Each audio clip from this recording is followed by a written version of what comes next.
Halo, assalamualaikum warahmatullahi wabarakatuh. Kembali lagi bersama saya di Bang Mimin di channel Musik Official Story Crew 02. Dan selamat datang juga di channel Bang Mimin Channel.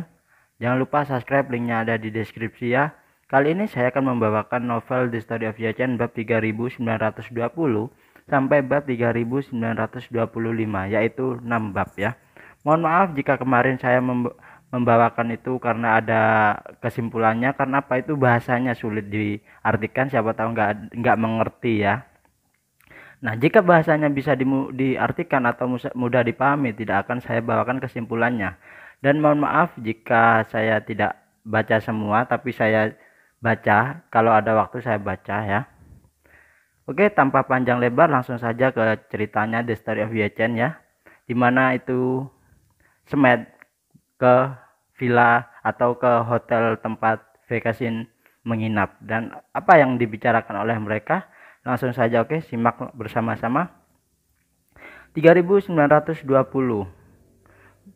Semet segera mengenali Ye-Chen ketika dia melihat foto itu. Dia berteriak sedikit bersemangat. Ya, ya, itu dia. Dia hanyalah dia itu direktur Ye dari perusahaan farmasi Jiuzhan Pharmacen. Karena itu dia tidak sabar untuk bertanya, "Nona Fe, mengapa Anda memiliki foto direktur Y? Apakah Anda mengenalnya? Bisakah Anda merekomendasikan saya nanti?" Pada saat ini, Semet merasa seolah-olah akan tenggelam, akhirnya masih ada penyedot penyelamat. Tanpa melihat Wei Liang atau mendapatkan Jiuzhan Zaizhou, seluruh emosinya hampir diambang kehancuran. Dia juga mencoba mencari cara untuk menemukan Direktur Y. Bagaimanapun dalam kesannya, Direktur Y tampaknya cukup berguna. Karena kumpulan Jiuzhan Zaizhou itu diberikan kepada oleh Direktur Y. Namun ketika Ye-Chen melihatnya hari itu, dia tidak meninggalkan informasi identitas apapun kepada Tuan Semet. Oleh karena itu, Semet bahkan tidak tahu nama asli Direktur Y, apalagi cara menemukannya. Melihat Vacation benar-benar melihat foto Ye-Chen saat ini, tentu saja saya sangat bersemangat. Vacation tersenyum sedikit pada saat ini. Dia berpikir dalam hati, tentu saja saya tidak berharap bahwa Ye-Chen bukan hanya Tuan Y yang dikagumi semua orang di Jinling, tetapi juga pemilik sebenarnya dari pil permajaan tersebut. Selain itu, dia bahkan bos di balik layar Jiuzhan Pharmacen. Memikirkan hal ini, Vacation tidak bisa tidak menghitung kekuatan dan nilai dari keuangan harta Ye-Chen. Dari pil permajaan yang bernilai puluhan miliar dolar, tidak ada yang tahu berapa banyak yang dimiliki oleh Ye-Chen. Jiuzhan Pharmacen sekarang memiliki dua obat populer yang dijual. Satu, pil Jiuzhan Zaizhou adalah keajaiban di bidang medis. Jika kapasitas produksi dapat dimaksimalkan, nilai pasar Jiuzhan Pharmacen akan menembus angka 1 triliun dolar Amerika Serikat. Menurut tren hari ini, Ye-Chen sendiri memiliki peluang untuk menjadi yang keempat setelah 3 keluarga teratas di dunia. Semakin Vacation tidak bisa mengetahuinya, dia tidak bisa menahan desahan yang di dalam hatinya. Saya benar-benar tidak mengerti. Mengapa Ye-Chen memiliki kekuatan yang begitu kuat? Mengapa dia harus menetap di kota kecil seperti Jinling ini? Selanjutnya, dia bersedia menjadi menantu dari keluarga yang kurang dikenal dan miskin lagi. Mungkinkah Xiaochuran benar-benar memiliki kekuatan magis atau guna-guna? Ketika Vacation banyak berpikir, Semet melihat bahwa dia tidak berbicara untuk waktu yang lama dan tidak sabar untuk bertanya. "Maaf Nona Fe, Tuan Y ini terkait dengan kehidupan putra saya. Jika Anda mempunyai petunjuk, tolong beritahu saya sesuatu petunjuk itu." Vacation pulih, menatapnya dan berkata, "Tuan Semet, Anda adalah orang yang bertanggung jawab atas FDI. Jadi, jika saya kira benar, Anda datang ke Jinling untuk menemukan Jiuzhan Pharmacen, Anda seharusnya tidak hanya meminta obat untuk anakmu sesederhana itu, kan?" Semet berkata dengan jujur, "Nona Fei, saya di sini kali ini selain mencari obat, saya juga berharap dapat bernegosiasi dengan Jiuzhan Pharmacen tentang pengenalan pil Jiuzhan Zaizhou ke pasar Amerika Serikat dan memenangkan obat khusus ini untuk pasien kanker di Cina." Saat dia berkata, Semet berkata lagi dengan tergesa-gesa, "Nyonya Fei, dapatkah Anda membantu saya? Tolong, tanyakan saya tentang ini kepada Tuan Y."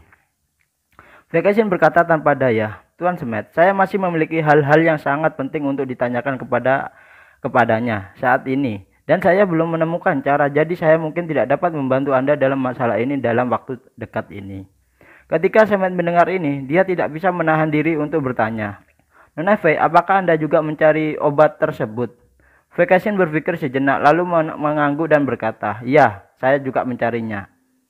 Semet menghela nafas dan berkata dalam suasana hati yang tertekan, "Jika sulit bagi Nona Fei untuk menemukan jalan, maka saya khawatir itu akan menjadi lebih sulit untuk saya." Vekasin mengangguk dan berkata, "Mari kita bekerja sama dalam masalah hal ini. Jika saya dapat menemukan cara dan menyelesaikan tuntutan saya sendiri, saya pasti akan menemukan cara untuk membantu Anda dan memenangkan pil tersebut." Mendengar ini, Semet langsung merasa lega dan berkata dengan penuh rasa terima kasih, "Kalau begitu terima kasih Nona." Vekasin berkata dengan acuh tak acuh, "Tuan Semet tidak perlu terlalu sopan kepada saya. Tetapi jika Anda keluar dari pintu ini, siapapun di Jinling bertanya apakah Anda mengenal saya, Anda harus menyangkalnya. Apakah Anda mengerti?" Semet tidak tahu apa yang dimaksud Vekasin, tetapi dia segera mengangguk dan berkata, "Nona Fei, jangan khawatir. Mulai sekarang saya tidak akan mengenal Anda." Vekasin mengangguk sedikit. Tidak banyak orang yang tahu identitas asli Vekasin, dan bahkan lebih jarang di Jinling. Kecuali rombongannya, satu-satunya orang yang tahu adalah Semet ini. Oleh karena itu, dia secara alami berharap Semet dapat menjaga rahasia dan tidak pernah menjadi titik terobosan bagi orang lain untuk menyelidiki identitasnya. Namun Vekasin tidak tahu bahwa Ye Chen sudah mulai menyelidiki identitasnya. Dini hari berikutnya, Tang Sihai mengirim semua informasi tentang Vekasin dan rombongannya kepada Ye Chen. Selain informasi identitas Zanfair, Vekasin, Ye Chen juga mengidentifikasi informasi prajurit bintang 6, informasi yang ditinggalkan oleh orang itu bernama Wang Hai, yang juga seorang Tionghoa Prancis. Ye Chen juga tahu betul bahwa identitas Wang Hai benar-benarlah palsu. Satu-satunya kebenaran adalah informasi wajah yang tersisa saat memasuki negara tersebut. Selanjutnya, Ye Chen mengirim informasi yang diberikan Tang Sihai kepadanya ke Wang Paozhong, dan pada saat yang sama memberi perintah, "Brojun, bantu aku menawarkan hadiah untuk petunjuk wanita ini dalam sistem intelijenmu ke website-nya ya." Wang Paozhong segera membuka informasi dan bertanya dengan heran, "Tuan, informasi Anda di sini sudah lengkap dan itu sudah sangat detail. Tidak hanya informasi identifikasi pribadi yang dicatat dan akurat, tetapi informasi masuknya juga di Cina lebih juga jelas." Ye Chen berkata, "Saya curiga wanita ini memiliki identitas lain. Zanfair ini hanyalah nama palsu." Setelah berbicara, Ye Chen berkata lagi, "Wanita ini memiliki pengawal di sebelahnya dan dia juga seorang prajurit bintang 6, yaitu orang bernama Wang Hai." "Prajurit bintang 6? Wang Paozhong berkata dengan terkejut, "Saya belum pernah mendengar tentang seorang prajurit bintang 6 yang berfungsi sebagai pengawal untuk orang lain." Ye Chen bertanya kepadanya, "Selain istana Wanglong, apakah Anda tahu banyak prajurit bintang 6 di luar sana?" Tidak banyak." Wang Paozhong berkata dengan sungguh-sungguh, "Meskipun ada banyak keluarga seni bela diri di luar negeri, seniman bela diri bintang 6 juga jarang, lebih tidak umum. Mereka yang dapat mencapai peringkat ini pada dasarnya adalah sekte yang sudah mampan. Bahkan keluarga papan atas itu hanya dapat melayani mereka sebagai tamu. Sangatlah sedikit yang bisa menjaga prajurit bintang 6 di sisinya sebagai pengawal." Seperti yang dia katakan, Wang Paozhong berkata lagi, "Saya kira di antara keluarga Cina, mereka yang dapat memiliki kekuatan ini yaitu Anjia Amerika dan 2 atau 3 keluarga Cina yang tersembunyi dan kaya yang tersisa." Ye Chen bertanya kepadanya, "Selain Anjia, apakah Anda tahu keluarga top di Cina lainnya?" Wang Paozhong berkata, "Keluarga Son dan keluarga Fei di Amerika Serikat, keluarga Fei di Kanada. Ketiganya sangatlah kuat." Seperti yang dikatakan Wang Paozhong berkata lagi, "Karena Zanfair ini dimulai dari Amerika Serikat, maka saya kira itu memiliki Sun atau Fei marganya."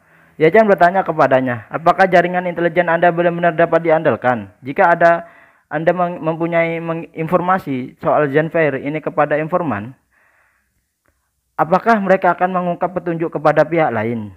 "Tidak," Wang Paozhong berkata, "meskipun informasi ini berhubungan dengan kami secara online, kami memiliki semua informasi dan informasi anggota keluarga mereka, dan tidak ada yang berani kembali." "Itu bagus." Ye Chen mengangguk puas dan berkata, "Kalau begitu Anda dapat membantu saya mempublikasikan informasi ini. Jika ada yang dapat memberikan informasi identitas aslinya, dia akan diberi hadiah $5 juta. Temukan identitas untuk saya yang sebenarnya." Setelah Ye Chen menginstruksikan Wan Paojon untuk mencari informasi tentang Wei Kexin yang di jaringan intelijennya, dia sendiri memanggil Wei Kexin. Pada saat ini Wei Kexin juga menunggu inisiatif Ye Chen untuk menghubunginya. Karena kemarin itu untuk menunjukkan kebaikan kepada Ye Chen, dia tidak hanya memberi mertua Ye Chen yaitu Xiao Changkun sebuah Rolls Royce, tetapi juga memberi istrinya Xiao Churan pesanan besar puluhan juta. Menurut akal sehat, Ye Chen setidaknya akan juga menelpon untuk bersikap sopan dan mengucapkan terima kasih. Jadi dia segera menghubungkan telepon dan tersenyum berkata, mengapa Tuan Ye menelpon saya begitu awal? Ye Chen berkata sambil tersenyum, Nona Zhan, saya mengatakan kemarin soal melihat Feng Shui hanyalah masalah usaha. Anda tidak perlu mengeluarkan uang, tetapi bagaimana dengan Anda?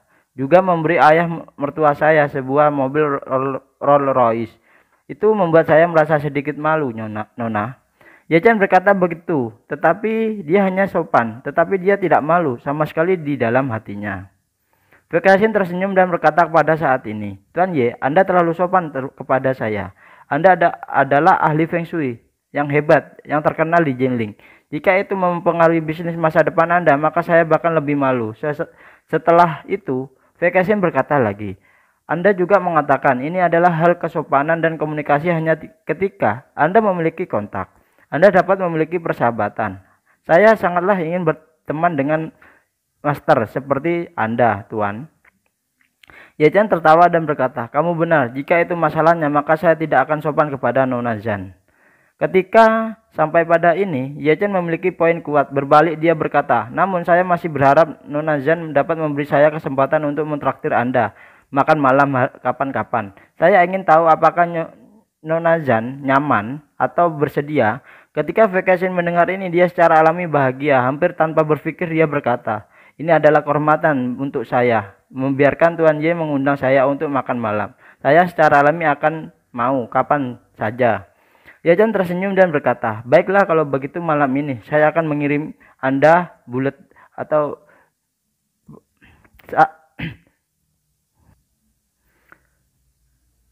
saya akan mengirim informasi kapan jam berapa di mana lokasinya.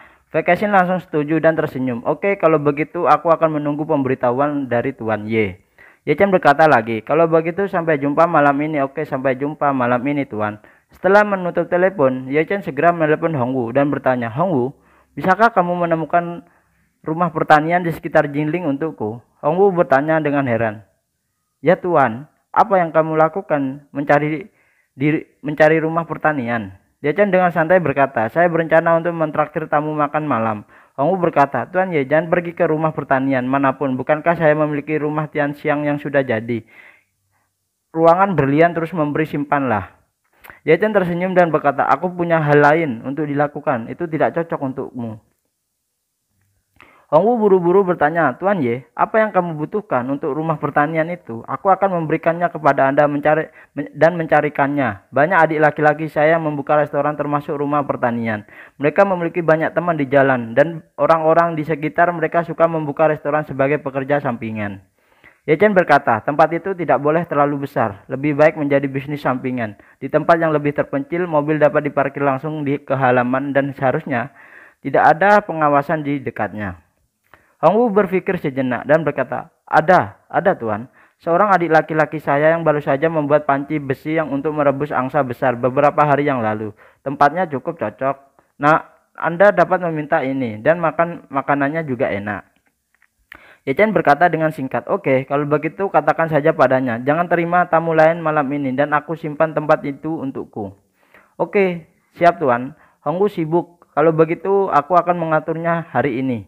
Ye Chen berkata lagi, ngomong-ngomong Hongwu, siapkan kamar pribadi di peternakan anjing dan siapkan mobil komersial untuk menunggu di dekat rumah pertanian dan jemput saya di malam hari. Oke Tuan. Ketika Ye Chen menutup telepon dan datang ke ruang tamu di lantai bawah, Malan sudah menyiapkan sarapan dan menyajikan ke meja. Xiao Churan membantu menyiapkan piring dan sumpit di sampingnya. Ketika Ye Chen turun, dia tersenyum. Dia berkata, suamiku, sudah makan, sudah siap, ayo makan, ayo duduk. Oke, Ye Chen menjawab sambil tersenyum dan hendak duduk ketika dia melihat Xiao Churan dan Xiao Changkun berjalan ke bawah dengan mengenakan jas. Xiao Churan terkejut bertanya, "Ayah, mengapa kamu mengenakan pakaian formal seperti itu hari ini?" Xiao Changkun mengulurkan tangannya untuk menyesuaikan dasinya dan berkata sambil tersenyum, "Lagi pula, akulah yang mengemudikan Rolls Royce. Hati-hati, kalau tidak, orang lain akan mengira aku seorang pengemudi atau seorang supir." Xiao Churan berkata tanpa daya, "Ayah, jangan lupa Rolls Royce yang kamu kendarai diberikan kepada Ye Chen oleh orang lain." Bertanya kepada Ye Chen, "Apakah kamu membutuhkan mobil itu, menantuku?" Xiao Changkun menyentuh hidungnya dengan canggung dan dengan cepat bertanya kepada Ye Chen, "Menantuku, apakah kamu mau mengendarai mobil tersebut? Jika kamu ingin menggunakannya, ayah akan menitipkan mobil ini untukmu." Dia berkata, "Menantu baik, tetapi jika kamu tidak menggunakannya untuk saat ini, maka ayah akan mengendarainya untuk saat ini. Kapan kamu akan menggunakannya? Sebelumnya katakan pada ayah. Ayah akan meninggalkan mobil untukmu dan ayah pasti akan menunda penggunaannya." Ye Chen tersenyum sedikit dan berkata dengan santainya, "Ayah, silakan mengemudi. Aku tidak akan mengendarai mobil itu. Jika lebih mudah, Anda dapat membawa BMW 530 kembali dan memberi saya jalan-jalan sesekali." Ketika Xiao Changkun mendengar ini, dia sangat gembira dan berkata, "Menantu yang baik, dalam hal ini ayah akan mengendarainya untuk Anda terlebih dahulu. Kapan kamu ingin mengalami perjalanan itu? Ayah akan menjadi sopirmu saat itu." Setelah itu dia buru-buru berkata, "BMW 530 itu diparkir di lantai bawah Asosiasi Kaligrafi dan Lukisan. Atau setelah saya sampai di sana, saya akan mengaturnya untuk seseorang dari asosiasi untuk memberikan kepada Anda dan mengirim pulang." "Oke ayah," Ye Chen berkata sambil tersenyum. "Kebetulan saya punya janji untuk malam ini dan saya butuh mobil itu." Xiao Churan bertanya kepada Ye Chen, "Suamiku, apakah Anda akan keluar pada malam hari?" "Ya," Ye Chen memberitahukan dan mengangguk dan berkata, "Aku punya janji dengan teman-teman." Oke, Xiao Churan tahu bahwa Ye Chen memiliki lebih banyak teman sekarang, jadi dia tidak terlalu memikirkannya. Ye Chen bertanya kepada Xiao Churan, "Churan, apakah kamu sudah mempertimbangkan apakah kamu mengambil alih proyek dekorasi Nona Zhan?" Xiao Churan mengangguk ringan dan berkata dengan serius, "Saya telah mempertimbangkan suamiku. Saya berencana untuk mengambil proyek ini dan kemudian melakukan hal yang terbaik dengan hati dan jiwa saya. Berusahalah untuk mendapatkan tempat yang baik di kompetisi desain interior nasional." Dengan itu, Xiao Churan buru-buru berkata, "Suamiku, aku masih memutuskan untuk tidak membebankan biaya desain Nona Zhan, sehingga kamu tidak perlu berutang budi padanya." Ye Chen mengangguk dan tersenyum. "Tidak apa-apa, aku akan mendukungmu 100%, malah 1000%. Xiao Churan berkata dengan tersenyum, "Saya berencana untuk bertemu dengan Nona Zhan hari ini. Akan lebih baik jika biaya desain juga dapat diubah menjadi anggaran dekorasi." Ye Chen tahu bahwa istrinya selalu ingin berada di sana beberapa prestasi di bidang interior dan desain. Apalagi prestasi di bidang ini adalah karya dan penghargaan. Namun sang istri belum menemukan kesempatan yang cocok baginya untuk menggunakan tinjuan sendiri atau kekuatannya sendiri. Sekarang dia memiliki kesempatan yang bagus di depan matanya, pasti sulit baginya untuk menolaknya. Pada saat ini, Malan berjalan ke meja dengan panci sup dan dengan rasa ingin tahu bertanya, "Churan, apakah baru saja Anda katakan bahwa biaya desain tidak diperlukan lebih banyak?" Xiao Churan buru-buru berkata, "Tidak apa-apa, mengobrol saja dengan Ye Chen." Malan bertanya, mengangguk dan mengingatkan, "Saya dapat memberitahu Anda bahwa ketika Anda keluar untuk melakukan bisnis, jangan berikan wajah kenalan kepada Anda, beberapa kenalan. Tidak peduli bagaimana Anda memberi mereka wajah. Bahkan jika Anda membayarnya, dia pikir kamu telah menghasilkan banyak uang untuknya. Uang jadi tidak peduli siapa yang mencarimu. Kamu dapat menghasilkan sebanyak yang seharusnya kamu dapatkan dan sebisa kamu. Dan kamu tidak dapat menghasilkan sepeser pun dengan mudah." Ye Chen tersenyum saat ini dan berkata, "Bu, apa yang terjadi pada awalnya janganlah membuat keputusan untuknya. Biarkan dia membuat keputusan sendiri." Malan ingin mengatakan sesuatu tapi dia ragu-ragu sejenak dan menelan apa yang dia katakan. Dia tahu di dalam hatinya bahwa Ye Chen adalah kepala keluarga yang sebenarnya dalam keluarga ini. Jika dia tidak ingin sengsara seperti Shen Qin Hongyan di sebelah rumahnya, dia harusnya mendengar apa yang dikatakan Ye Chen. Jadi dia segera berubah kata-kata dan berkata lagi, "Menantu yang baik itu benar. Churan, kamu dapat membuat keputusan sendiri, tidak peduli apa. Ibu akan mendukungmu 100%. Pada sore hari, sistem intelijen Istana Wanglong tidak memberikan informasi yang berguna. Namun, Ye Chen telah memutuskan tidak peduli siapa Zhan Fei untuk mengendalikan prajurit bintang 6 di sebelahnya untuk pertama kalinya malam ini. Pada pukul 5 sore, dia meneruskan alamat yang dikirim oleh Hong Wu ke Wei Kexin. Setelah itu, dia mengendarai BMW 530 dari lelaki tua itu ke halaman pertanian di pinggiran kota. Wei Kexin sedang berdandan di hotel saat ini. Dia berganti menjadi gaun haute kontur Helms putih yang dijahit dengan tangan membungkus rambut panjangnya dengan elegan di bagian belakang kepalanya dan memperbaiki rambut panjangnya yang digulung dengan jepit rambut hitam, dan kemudian mengambil sepasang anting-anting mutiara dengan hati-hati. Gaunnya modern tetapi aksesorisnya sederhana, tidak hanya setengah menonjol tetapi juga sangat terkoordinasi. Penampilan Wei Kexin telah meningkat lebih dari 1 tingkat setelah aplikasi bedak sederhana. Setelah berkemas, dia menerima alamat dari Ye Chen. Melihat bahwa alamatnya adalah rumah pertanian, dia sedikit terkejut. Dia tidak sadar untuk sementara waktu. Awalnya berpikir bahwa Ye Chen akan memilih Tianxian Mansion dengan probabilitas tinggi dan mewah. Tetapi tiba-tiba dia memilih restoran rumah pertanian yang terletak di pinggiran kota Jinling. Selain itu, benar-benar jenis restoran yang pertanian yang dibuka di halaman pertanian. Karena alamatnya sudah tertulis, restoran itu bernama Liu Laoshi Farmhouse Iron Pot. Tahu alamat Desa Liu Jianzhuang, grup 3 nomor 7 Simpang 104 National Road jalur timur ya. Selain mengirimkan alamatnya, Ye Chen juga menambahkan pesan teks. Nyonya Shui, Anda sudah lama berada di Prancis dan Anda terbiasa dengan makanan Prancis. Saya kira Anda belum pernah makan restoran lokal domestik kita. Apalagi angsa rasanya sangatlah enak. Saya akan memetik seekor angsa dan menggorengnya dan merebusnya. Saya akan bisa memakannya ketika Anda tiba. Wei Kexin tumbuh begitu besar dan belum pernah makan rebusan angsa. Dan dia tidak bisa membayangkan seperti apa restoran pertanian seperti ini. Apa yang disebut rebusan panci besi. Jadi dia buru-buru mengeluarkan ponselnya dan mencari gambar rebusan panci besi. Ketika dia melihat gambar itu, ketika sekelompok orang sedang duduk di sekitar kompor, tanah bata dan makanan di panci besi hitam besar, Wei Kexin sedang tercengang. Dia tidak pernah menyangka bahwa Ye Chen akan mengundang dirinya untuk makan di tempat seperti itu. Saya tidak tahu apa dia terlalu pemilih atau terlalu santai. Jika tidak, sebagai seorang pria, Anda seharusnya selalu memilih restoran yang sedikit lebih bergaya, bukan? Namun dia juga tahu bahwa sejak Ye Chen mengundangnya makan malam, dia pasti tidak bisa memikirkannya berpindah tempat. Jadi dia harus mengambil ponselnya dan menelponnya pengawal pribadinya. Lau Jianxing, segera. Setelah telepon terhubung, dia berkata, Tuan Luo, bisakah Anda mengatur bawahan untuk menyiapkan mobil? Saya harus keluar dalam 10 menit lagi.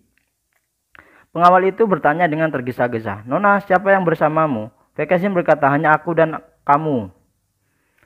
Luo Jianxing bertanya padanya. Nona Chen tidak bersama Nona kah? Wei Kexin berkata, San sedang di luar untuk menegosiasikan kontrak dengan istri Ye Chen. Dan omong-omong dia juga akan membawanya ke di Villa Suiyu untuk membeli kamar. Kurasa sudah terlambat. Dimengerti Nona. Keluarga Luo berkata pada saat sendirian, tolong tunggu sebentar. Saya akan memberitahu Anda ketika mobil sudah siap. Bagus. Setelah menutup telepon, Wei Kexin sangatlah senang, bahkan sedikit bersorak. Dia merasa bahwa jika Ye Chen mengambil inisiatif untuk mengundang dirinya makan malam, itu membuktikan bahwa ofensif hubungan manusia telah memainkan peran praktis atau semakin dekat hubungannya. Dan yang harus saya lakukan sekarang adalah melakukan segala kemungkinan untuk lebih dekat dengan Ye Chen sebelum pelelangan dimulai. Dengan cara ini, peremajaan yang diinginkan kakeknya memiliki asuransi ganda atau memiliki kesempatan lebih besar. Jika Anda tidak bisa mendapatkannya di pelelangan, Anda setidaknya dapat mencoba memintanya dengan Ye Chen melalui kontak pribadi. Selain itu, dia tidak khawatir bahwa identitas aslinya akan terungkap di pelelangan karena identitasnya Jan Fei aslinya dan keluarga Prancis Jan Fei dianggap sebagai kerabat jauh dari keluarga Fei, dan dia adalah saudara jauh, relatif generasi muda, dan menemani kepala keluarga Fei ke pelelangan yang masuk akal. Memikirkan hal ini, dia merasa lebih santai, bahkan jauh lebih santai di lubuk hatinya. Dia sudah mulai memiliki fantasi yang tidak terkendali. di pelelangan fantasi, kakek melewatkan pil permajaan dan ketika dia patah hati dan sangat tidak mau, dia membeli pil permajaan langsung dari Ye Chen melalui hubungan pribadinya dengan Ye Chen. Saat itu dia adalah penyelamat di mata kakeknya.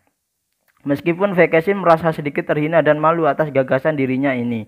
Ketika dia memikirkan keluarganya, hanya dengan kesempatan ini dia dapat memiliki perubahan haluan yang indah di rumah Fei, sehingga rasa malu di hatinya tiba-tiba menghilang. Dia tahu betul di dalam hatinya bahwa merebut kekuasaan di keluarga Fei seperti berujung untuk tanah keluarga, kerajaan. Untuk mencapai tujuan tidak mengherankan bahwa metode apapun digunakan.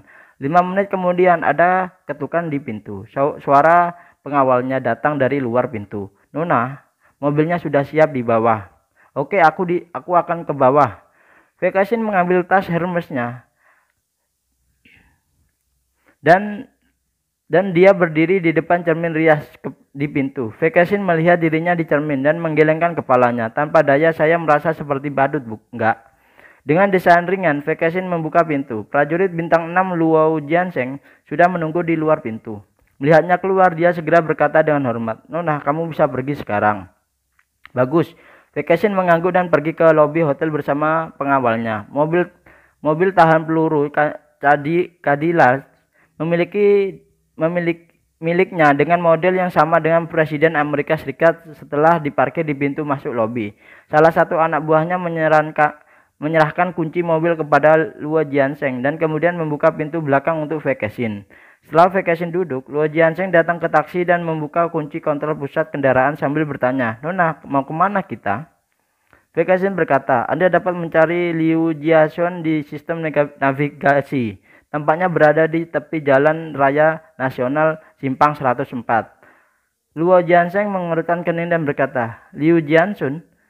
Kedengarannya seperti pinggiran kota, Nona. Jadi mengapa Anda mau pergi ke tempat seperti itu, Nona?" Vekeshin berkata, "Tuan Ye bilang dia ingin mengundangku makan malam, jadi aku memilih tempat di sana." Luo Jiansheng memasuki Liu Jiaxun pada navigasi dan setelah menemukan lokasinya dia terkejut dan berkata, "Tempat ini hampir 30 km jauhnya dari kota. Terlalu jauh, mengapa Ye Chen memilih tempat di sini? Agak ribet, bukan?" Vekeshin terdiam sesaat dan berkata suara rendah, "Seharusnya tidak. Saya pernah bertemu Ye Chen sekali. Apakah Tuan Luo berpikir saya telah mengungkapkan petunjuk?" Luo Jiansheng berpikir sejenak dan berkata, "Saya tidak mengikuti Anda kemarin, jadi saya tidak dapat memberitahu Anda secara spesifik apakah Anda mengungkapkan petunjuk apapun secara tidak langsung atau secara tidak sadar." Vekeshin memikirkan sejenak dan kemudian berkata, "Sepertinya tidak ada yang perlu dikatakan tentang itu. Saya selalu sangat hati-hati." Kunci lock tiba-tiba memikirkan sesuatu dengan serius berkata, "Nona, saya sebenarnya ada petunjuk." Vekeshin bertanya dengan rasa ingin tahu, "Apa maksudmu dengan ini?" Luo Jiansheng berkata dengan tegas, "Jika kekuatan Ye Chen di atasku, dia seharusnya bisa melihat bahwa aku adalah prajurit bintang 6. Kalau begitu, dia pasti akan meragukan identitasmu. Nona, mungkin ada prajurit bintang 6 secara pribadi yang terlindung." Vekeshin bertanya dengan gugup, "Tuan Luo, apakah menurutmu ada kekuatan Ye Chen akan melampaui kekuatanmu?" Luo Jiansheng berkata dengan sangat serius, "Saya belum pernah mendengar tentang seorang prajurit bintang 6 di usia 20-an. Tetapi saya belum pernah mendengarnya, itu tidak berarti tidak ada seorang pun, bahkan mungkin ada."